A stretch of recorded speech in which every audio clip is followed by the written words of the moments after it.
Morning इन Gautam classes. आज का topic entrance history से है और बौद्ध धर्म का दूसरा पार्ट है। आज का क्लास में शुरू बौद्ध धर्म के कुछ प्रमुख शब्दावलियों से करता हूं। देखिए, बौद्ध धर्म में जैसे कुछ प्रतीक चिन्ह का मैं उल्लेख कर रहा हूं, प्रतीक चिन्हों का उल्लेख कर रहा हूं। बुद्ध भगवान के मां के गर्भ में अवतरित होने का प्रतीक चिन्ह सांड है। जन्म लेने का प्रतीक चिन्ह कमल है। ऐसा माना जाता है कि जब जन्म लिए थे ना और पहला पैर जब धरती पर पड़ा था तो कमल के कुछ पुष्प खिल गए थे। गृह त्याग की घटना बहुत ही प्रसिद्ध है। गृह त्याग की घटना जो होती है, गृह त्याग की घटना का प्रतीक घोड़ा है। आप लोगों को गौतम बुद्ध के घोड़े का नाम भी अगला क्लास में बताया थे। अगला वीडियो जरूर, पिछला वीडियो आप लोग देख लीजिएगा। घोड़ा का नाम मैं खंडक बताया था, इनके घोड़े का नाम खंडक था। और ज्ञान प्राप्ति का प्रतीक गौतम बुद्ध के पीपल का वृक्ष है। इसीलिए पीपल के वृक्ष को हम लोग बोधिसत्व या बोधि वृक्ष के भी नाम से जानते हैं।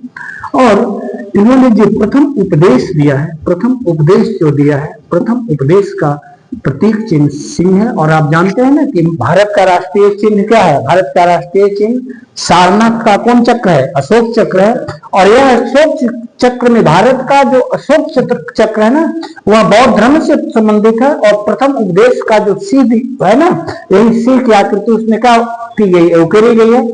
उसमें 4 सिंह मुख्य रूप से है, लेकिन हम लोग को 3 सिंह दिखाई देता है। 3 सिंह है जो आगे की मुंह करके और बैठा है और 1 सिंह कहाँ के मुंह करके और पीछे। तो भारत का राष्ट्रीय जो चिन्ह, एक बहुत बड़ी बात है कि भारत का राष्ट्रीय चिन्ह जो दिया गया है वह हिंदू धर्म से नहीं लिया गया है। कौन धर्म से लिया गया है? बौद्ध धर्म से। तो इस कुछ प्रतीक चिन्हों को याद रखिएगा। मां के गर्भ का सार, जन्म का प्रतीक चिन्ह कमल, गृह त्याग का घोड़ा, ज्ञान प्राप्ति का पीपल का वृक्ष और प्रथम उपदेश का जो प्रतीक चिन्ह बना वो क्या है? से है। पिछले क्लास में मैं आप लोगों को बताया था, देखिए बुद्ध के जीवन से कुछ प्रमुख घटनाएं कि बौद्ध धर्म की प्रमुख शब्दावली क्या होती है। जैसे बुद्ध ने जब गृह त्याग किया था तो उस घटना को हम लोग कहते हैं महाभिनिष्क्रमण। क्या कहा जाता है? महाभिनिष्क्रमण। और इस महाभिनिष्क्रमण का प्रतीक चिन्ह हमारा क्या बना था? घोड़ा। दूसरा, जब ज्ञान प्राप्ति किए थे, ज्ञान प्राप्ति उनको हुई थी, तो ज्ञान प्राप्ति की घटना को बौद्ध धर्म में कहा जाता है बोधिसत्व कहा जाता है। बौद्ध का शाब्दिक अर्थ ही, बुद्ध का शाब्दिक अर्थ ही ज्ञान है। और गौतम बुद्ध को एशिया का ज्ञान पुंज कहा जाता है। एशिया का कौन पुंज के नाम से जाना जाता है? ज्योति पुंज। अगर एशिया का ज्योति पुंज या एशिया का प्रकाश पुंज कहा जाए तो किस महान व्यक्ति का नाम है? वह नाम है किसका? गौतम बुद्ध का। बोधिसत्व कहा जाता है। और प्रथम उपदेश जो दिए थे उसको कहा जाता है धर्म चक्र परिवर्तन कहा जाता है। ज्ञान प्राप्ति कहाँ में हुई है? बोध गया में हुई है। निरंजना नदी के तट पर उरेबेला में, जो बोध गया नाम था। प्रथम उपदेश धर्म चक्र परिवर्तन है। और महात्मा बुद्ध की जो मृत्यु हुई है, मृत्यु को नाम जाना जाता है महापरिनिर्वाण से जाना जाता है। और महापरिनिर्वाण कहाँ हुआ था? कुशीनगर में हुआ था। उत्तर प्रदेश के देवरिया जिले में आज भी स्थित है। और भगवान मृत्यु का प्रतीक जो चिन्ह बना, मृत्यु का प्रतीक चिन्ह होता है बौद्ध धर्मों से क्या कहा जाता है? स्तूप कहा जाता है। तो गृह त्याग की घटना महाभिनिष्क्रमण, ज्ञान प्राप्ति को बोधिसत्व कहा जाता है। बोध गया में पीपल वृक्ष के नीचे प्रथम उपदेश दिए थे। कहाँ दिए थे? सारनाथ में। प्रतीक चिन्ह क्या लिखा है? दोनों को एक बार कंबाइन करके देख लेना। धर्म चक्र परिवर्तन सिंह बना। प्रथम भारत का राष्ट्रीय चिन्ह भी यही है, अशोक चक्र यहाँ सिंह है आपका। और मृत्यु का महापरिनिर्वाण जो कहाँ हुआ था? कुशीनगर में हुआ था। देखिए बौद्ध धर्म में अक्सर 3 शब्दावली आप लोगों को पूछते रहता है, तो वो 3 शब्दावली याद रखिएगा। जैसे बौद्ध धर्म का 3 शब्दावली क्या क्या होता है? एक शब्दावली है जिसका नाम है विहार, ठीक है। एक शब्दावली है जिसका नाम मैं लिख देता हूं चैत्य, समझने का प्रयास करना। और एक शब्दावली है उसका नाम मैं लिख देता हूं स्तूप। 3 शब्दावली बौद्ध धर्म के क्या क्या संबंधित है तीनों।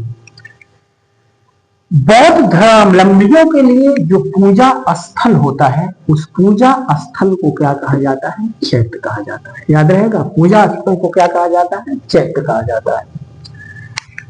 बौद्ध धर्म को जो अपनाते थे, जो संन्यास बन जाते थे, जो पुरुष होते थे उसे भिक्षुक कहा जाता था, जो स्त्रियां होती थी उसे भिक्षुणी कहा जाता था। और ऐसे गृहस्थ जो बौद्ध धर्म को अपनाते थे लेकिन संन्यास नहीं धारण करते थे, तो जो पुरुष होते थे बौद्ध धर्म अपनाने वाले गृहस्थ को उपासक कहते थे, और स्त्रियों को क्या कहा जाता था? उपासका कहा जाता था।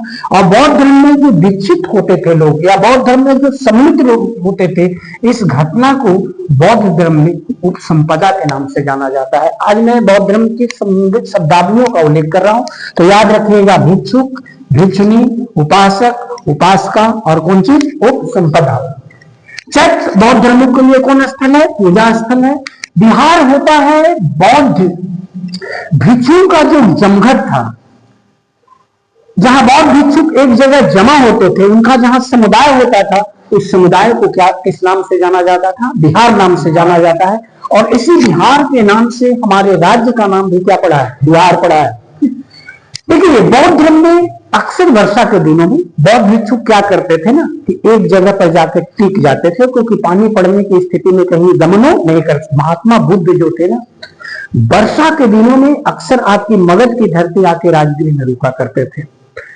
उसमें मगध का राजा का नाम था बिंबिसार, और बिंबिसार बुद्ध का परम शिष्य था। और बिंबिसार में जाओगे कभी राजगीर घूमने में तो वहां एक नाम मिलेगा, जिस वन का नाम है कौन वन? जेतवन। तो बुद्ध भगवान हमेशा जेतवन में जाके वर्षा में क्या करते थे? विश्राम करते थे। मैं बिहार की चर्चा और विभिन्न प्रकार के स्तूपों की चर्चा और विभिन्न प्रकार के चैत्यों की चर्चा विस्तृत वर्णन करूंगा जब एक चैप्टर पढ़ाऊंगा कौन संप्रदाय, बौद्ध वंश की चर्चा करते समय भारत के प्रमुख चैत्यों का चर्चा करूंगा। तो बिहार का मतलब हो गया कि जहां बौद्ध भिक्षुओं का जमघट होता था। और स्तूप कहा जाता है, यह मृत्यु का प्रतीक है। किसका प्रतीक है बौद्ध धर्म में? मृत्यु का। गौतम बुद्ध की जब मृत्यु हुई थी तो इनकी अस्थियों को 11 भागों में विभाजित कर लिया था। इनके जो बौद्ध धर्म के जो बुद्ध के जो शिष्य थे, या बुद्ध के जो मानने वाले लोग थे, परम शिष्यों ने 11 भागों में विभाजित किया था। बुद्ध के 11 स्तूपों की स्थापना विभिन्न स्थानों पर किया गया है, तो इसका उल्लेख मैं बौद्ध वंश में करूंगा। तो स्तूप प्रतीक किसका हो गया है? स्तूप प्रतीक किसका है? मृत्यु का। तो तीनों शब्द है, चैत्य, विहार और क्या हो गया? स्तूप। कंफर्म हो? अब देखिए, बौद्ध धर्म के जो कुछ प्रमुख चीजें हैं मैं पढ़ाने जा रहा हूं। प्रमुख बौद्ध संगीतियां, बौद्ध संगीतियां। संगीतियां का मतलब होता है बच्चों सम्मेलन या संघ। सम्मेलन या क्या बोला जाता है? संघ बोला जाता है, या बौद्ध इसको हम लोग कह सकते हैं सभाएं।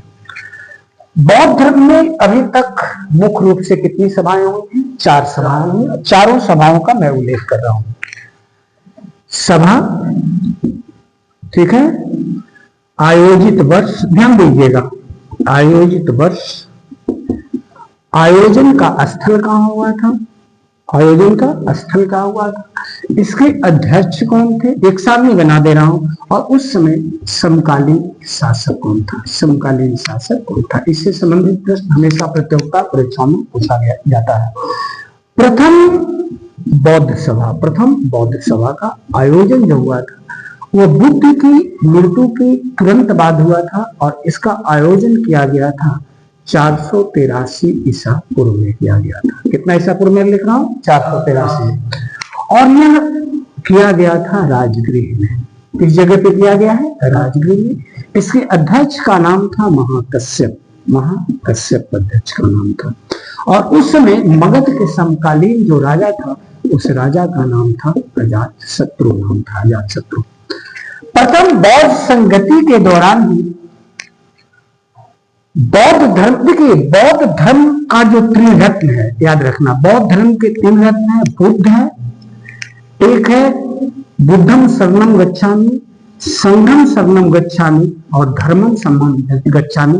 बुद्ध धर्म के 3 रत्न है, बुद्ध है, धर्म है और क्या है? संघ है।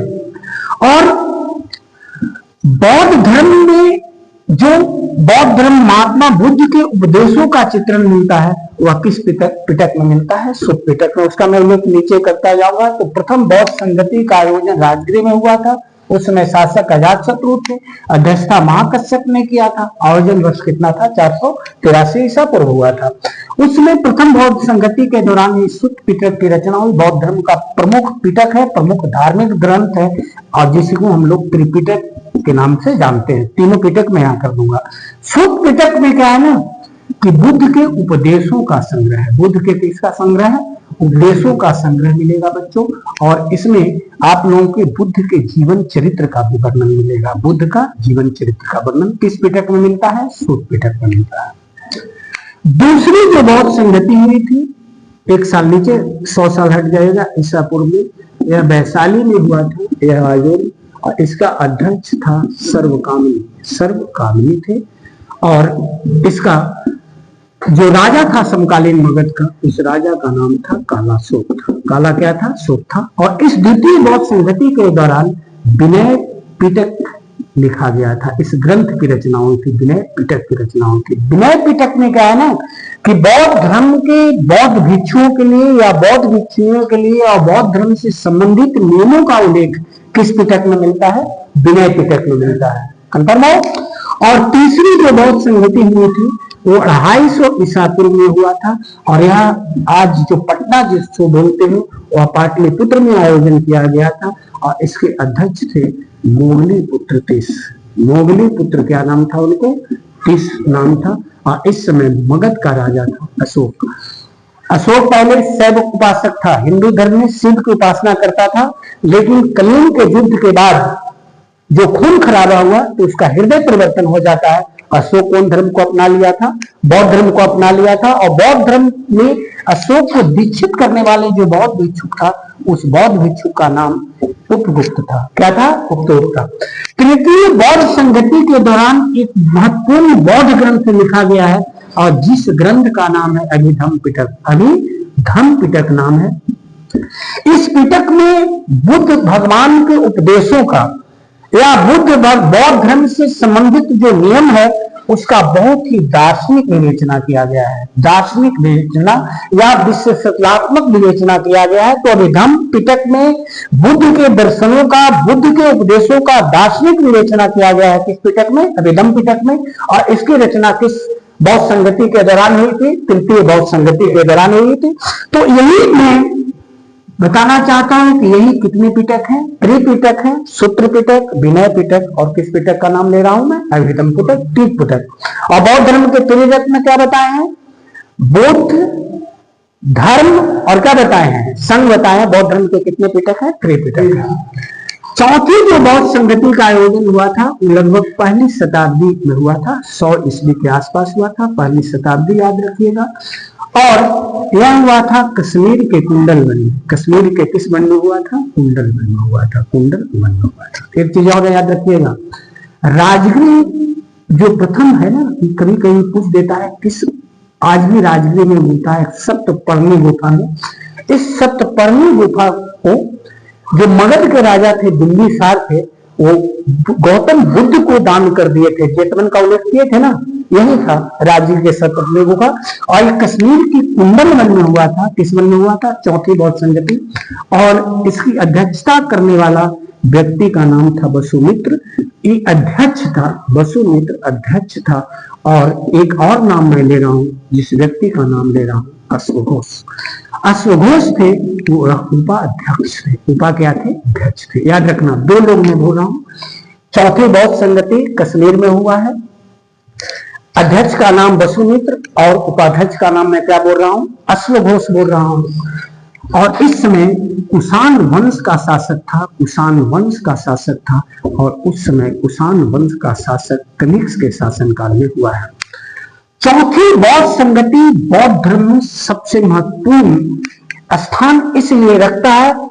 और याद रखना कि चतुर्थ बौद्ध संगति के दौरान जो सबसे बड़ी घटना हुई थी, उस समय बौद्ध धर्म दो भागों में बट गया था। एक भाग का नाम था हीनयान और एक भाग का नाम था महायान। याद रखना, हीनयान और महायान। हीनयान क्या है और महायान क्या है, जो बता देते हैं। हीनयान जो है उसमें मूर्ति पूजा का समर्थन नहीं है।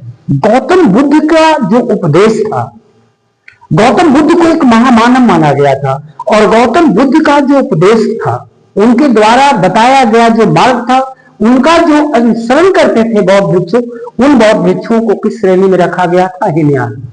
लेकिन चौथी बौद्ध संगति आते आते बौद्ध धर्म में कुछ पूजा पाठ का प्रचलन बढ़ गया, कुछ तंत्र का प्रचलन बढ़ गया, और लोग बुद्ध को भगवान के रूप में उपासना करने लगे। तो महात्मा बुद्ध को भगवान के रूप में या मूर्ति पूजा का जो प्रथम साक्ष्य मिलता है वह किस संप्रदाय से मिलता है? महायान संप्रदाय से। देखिए, मुख्य रूप से मैं बौद्ध धर्म को बता रहा हूं। गौतम बुद्ध का दर्शन क्या था? बौद्ध दर्शन क्या है? बौद्ध दर्शन जो है वह बौद्ध दर्शन यह है ना कि बौद्ध दर्शन अनीश्वरवादी दर्शन है। कैसा दर्शन है? अनीश्वरवादी दर्शन है और अनात्मावादी दर्शन है। अनात्मावादी दर्शन है, अनात्मावादी दर्शन है। यानी गौतम बुद्ध बौद्ध धर्म में न ईश्वर के अस्तित्व को माना जाता है, न आत्मा के अस्तित्व को माना जाता है। इसलिए बौद्ध दर्शन अनीश्वरवादी में बोल रहा हूं, और कौन वादी में बोल रहा हूं? अनात्मावादी में बोल रहा हूं। लेकिन बौद्ध धर्म में एक चीज है जिसको माना जाता है, और वह माना जाता है कर्म की प्रधानता है। महात्मा बुद्ध कर्म को मानते थे कि जो जैसा कर्म करेगा वैसा ही क्या भुगतेगा? फल भुगतेगा। और पूरी दुनिया में वह दुख को सबसे बड़ा कारण मानते थे, और दुख का सबसे बड़ा जो कारण मानते थे ना, वो अज्ञानता को मानते थे, अविद्या को मानते थे, तृष्णा को मानते थे। दुख, दुनिया में केवल दुख ही दुख है, यह कथन किसका है? गौतम बुद्ध का। और बौद्ध धर्म का 4 आज सत्य भी है। उसमें पहला सत्य है कि दुनिया में केवल दुख ही दुख है, दुख। दूसरा, दुख का समुदाय, यानी केवल दुख है, दुखों की भीड़ है। और तीसरा, दुख का समुदाय। तीसरा है दुख का कारण, और चौथा है दुख का निषेध। या बौद्ध धर्म के कितने आज सत्य मैं बोल रहा हूं? 4 आज सत्य बोल रहा हूं। तो हीन और महायान क्या है? हीनयान में अनीश्वरवादी दर्शन है, ईश्वर को नहीं माना जाता है, अनात्मावादी दर्शन है। लेकिन महायान जब आया, बुद्ध बौद्ध धर्म 2 भागों में बैठा, तो महात्मा बुद्ध को ईश्वर के अस्तित्व को स्वीकार कर लिया गया। और मूर्ति पूजा का पहला प्रचलन की शुरुआत हुई, ये किसके शासनकाल में हुई थी? कनिष्क के शासनकाल में। और किस बौद्ध संगति के दौरान हुई थी? चौथी बौद्ध संगति के दौरान। देखिए, अजात अश्वघोष जो था ना, एक उच्च कोटि का विद्वान था, बहुत उच्च कोटि का विद्वान था। संस्कृत, वसुमित्र और अश्वघोष दोनों ही संस्कृत भाषा के प्रकांड पंडित थे। चौथी बौद्ध संगति के दौरान जितनी बौद्ध साहित्यों का रचना किया गया है, उतना शायद बौद्ध साहित्य का रचना कहीं अन्य पर नहीं किया गया। जैसे अश्वघोष ने एक पुस्तक लिखा है, इस पुस्तक का नाम है बुद्ध चरितम। संस्कृत में है। किसमें है? संस्कृत में है। और बहुत आराम से आप बता सकते हैं कि सर इसमें बुद्ध का चरित्र का वर्णन होगा, बुद्ध के जीवन का वर्णन होगा। उसने एक और पुस्तक लिखा, जिस पुस्तक का नाम है सौंदरानंद कथा। सौंदरानंद कथा, सौंदरानंद कथा नाम है, सौंदरानंद कथा नाम है। सौंदरानंद कथा में क्या है ना कि आनंद, बुद्ध भगवान के जो प्रसिद्ध शिष्य थे आनंद, उनका कहानी है। उनका एक और है, एक सारी पुत्र था बौद्ध धर्म में। सारी पुत्र की एक कथा है, जिस पुस्तक का नाम है सारी पुत्र प्रकरण। और एक मैं पुस्तक का नाम लिख रहा हूं ललित विस्तार, ललित विस्तार, ललित विस्तार।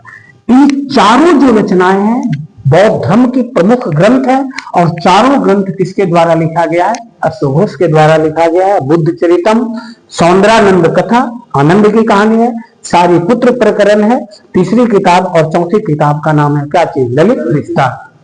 तो गौतम बुद्ध भारतीय इतिहास में, एंशिएंट हिस्ट्री में ऐसा एक स्थान रखते हैं कि गौतम बुद्ध को हम लोग एशिया का ज्योतिपुंज के नाम से जाना जाता है, प्रकाश पुंज के नाम से जाना जाता है। और बौद्ध धर्म का संस्थापक गौतम बुद्ध जो है, एक ऐसे व्यक्ति हैं जो शायद सारे धर्मों ने उस व्यक्ति को निर्विवाद रूप से स्वीकार किया था। और गौतम बुद्ध जो थे, ब्राह्मण जो धर्म था, ब्राह्मण धर्म का विरोध करने वाला धर्म, या ब्राह्मण धर्म के जगह पर बौद्ध धर्म को पूरी दुनिया में प्रचलित करने का जो श्रेय जाता है वो किस बुद्ध को जाता है? गौतम बुद्ध को जाता है। तो आज का क्लास मैं अगले क्लास में एक क्लास और लूंगा। जय हिंद।